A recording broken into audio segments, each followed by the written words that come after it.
प्रभु यीशु मसीह के नाम से आप सबको जय मसीह की।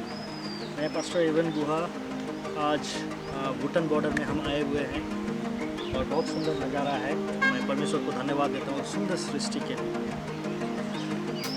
बहुत समय हम देखते हैं कि बहुत सारे मसीही लोग जो अपने आप को मसीही कहते हैं, शायद बहुत दिन से प्रभु में हैं, बहुत साल हो गया, इसका शायद 10 साल, 20 साल, 25 साल, लेकिन वचन के अनुसार जैसा प्रभु में आने के बाद हमारा परिवर्तित जीवन होना चाहिए, वैसा परिवर्तित जीवन नहीं देखा जाता है।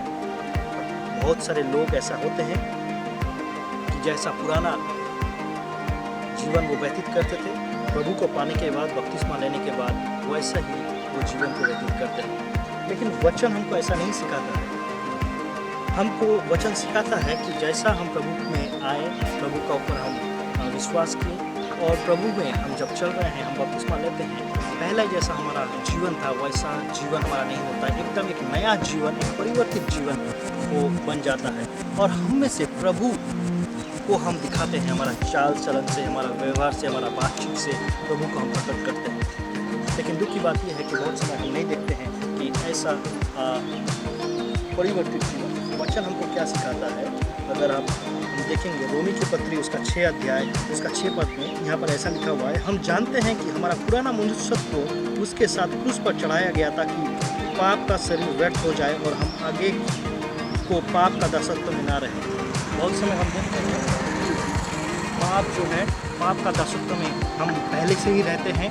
जो जब हम पाप में थे, जब हम प्रभु में नहीं थे, फिर भी जैसा हम पाप करते थे, प्रभु में आने के बाद भी वैसा ही सेम जीवन हमारा होता है और कोई न्यूनेस हमारा जीवन में नहीं रहता है। वचन हमको सिखाता है कि हम वैसा नहीं है। बहुत कोई बपतिस्मा लेने के बाद भी वैसा ही जीवन व्यतीत करते हैं। बहुत कोई नहीं भी जानते हैं कि बपतिस्मा का मतलब क्या है। बपतिस्मा लेने का मतलब ये है कि हम जब हम प्रभु में आते हैं, प्रभु में अंगीकार करते हैं, हम अपना पाप को स्वीकार करते हैं, प्रभु को बोलते हैं प्रभु मैं पापी हूँ, मेरे लिए तूने क्रूस पे चढ़ा, मारा गया, गाड़ा गया, तीसरा दिन जी उठा। और ये सब कुछ अंगीकार करने के बाद जब हम बपतिस्मा लेते हैं, इसका मतलब यही है कि जब पास्टर हमको बपतिस्मा देता है, हम वो पुराना मनुष्यत्व में या पुराना जो हमारा व्यवहार था उसमें हम मर जाते हैं और पास्टर हमको पानी में डुबो देता है, पानी ऊपर में आ जाता है। इसका मतलब हमारा कब्र हो जाता है। और जब फिर पास्टर उठाता है, एक नया मनुष्यत्व, एक नया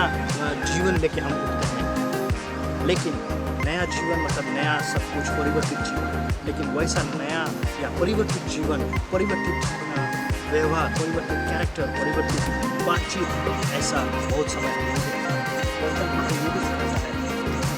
वचन कहता है वहाँ पर जहाँ पर हम पढ़े, क्या तुम नहीं जानते कि हम सब जिन्होंने मसीह यीशु का बपतिस्मा लिया, उसके मृत्यु का बपतिस्मा लिया है। अतः उस मृत्यु का बपतिस्मा पाने से हम उसके साथ गाड़े गए, ताकि जैसा मसीह पिता का महिमा के द्वारा मरे हुए में से जिलाया गया, वैसे हम भी नए जीवन की चाल चले।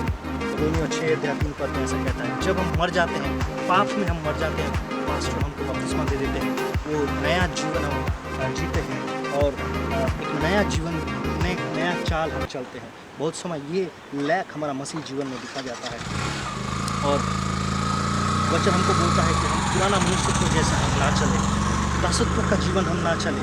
यहाँ पर बोलता है तब तुम पर पाप की प्रभुता ना होगी, क्योंकि तुम व्यवस्था के अधीन नहीं वरन अनुग्रह के अधीन हो। बहुत समय वचन हमको जो सिखाता है उस हिसाब से हम नहीं चलते हैं।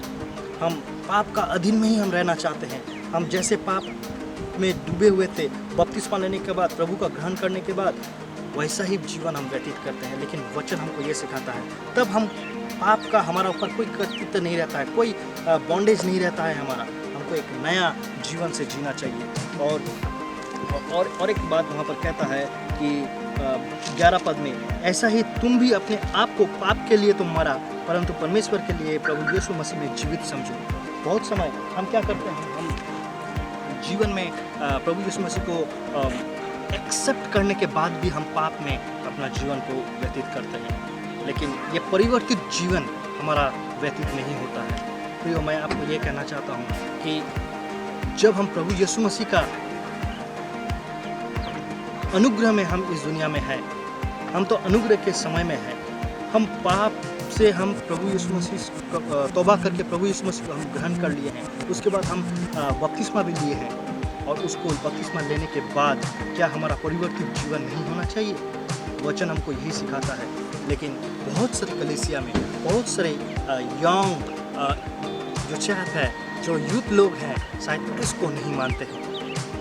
प्रियो, मैं आपसे ये विनती करना चाहता हूँ कि आइए ना क्यों हम परिवर्तित जीवन हो, हमारा जीवन एकदम चेंज्ड हो जाए जब हम प्रभु यीशु मसीह को ग्रहण कर लेते हैं।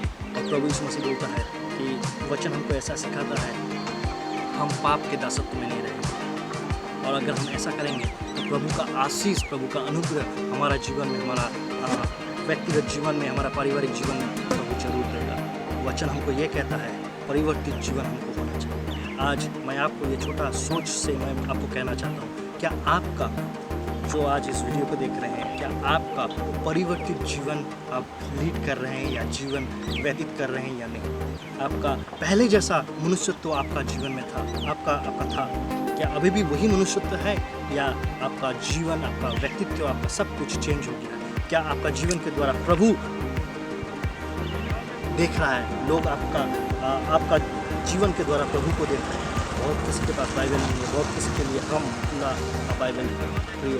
आज मैं चाहता हूँ कि आज अपने आप को आप जांचेंगे और देखेंगे कि आपका जीवन कैसा है, क्या ये परिवर्तित जीवन है या नहीं। प्रभु आप सबको आशीष दे। God bless you. जय मसीह।